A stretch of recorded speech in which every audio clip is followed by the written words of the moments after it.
அண்மை செய்தி தலைமை செயலருடன் ராமதாஸ் தரப்பு சந்திப்பானது நிகழ்ந்திருக்கிறது. பாமக நிறுவனர் ராமதாஸிற்கு பாதுகாப்பை அதிகரிக்க வேண்டும் என மனு அளிக்கப்பட்டிருக்கிறது. மேலும் விவரங்களோடு இணைகிறார் செய்தியாளர் ராஜேஷ். வணக்கம் ராஜேஷ், விவரங்கள். சுபா வணக்கம். டாக்டர் ராமதாஸின் தீவிர ஆதரவாளரும் சேலம் மேற்கு தொகுதியினுடைய சட்டமன்ற உறுப்பினருமான அருள் தற்போது தலைமைச் செயலகம் வந்திருக்கின்றார். தலைமைச் செயலகத்தில் தலைமை செயலாளர் முருகானந்தம் அவர்களை தற்போது சந்தித்து மனு ஒன்றை கொடுத்திருக்கிறார்.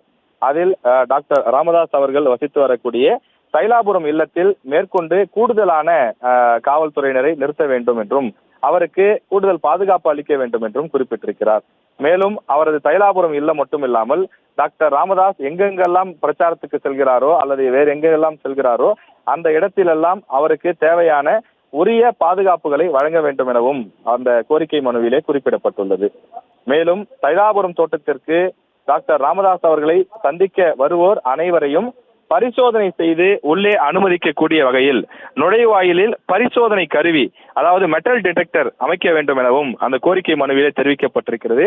எனவே இது சம்பந்தமாக தலைமை செயலாளரை சந்தித்து அந்த மனுவை கொடுத்துவிட்டு பிறகு உள்துறை செயலாளரையும் சந்திப்பதற்கு அருள் தரப்பிலே அனுமதி கோரப்பட்டிருக்கிறது.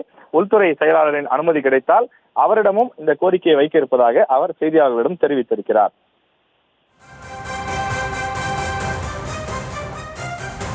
கூடுதல் விவரங்களுக்கு நன்றி ராஜேஷ்.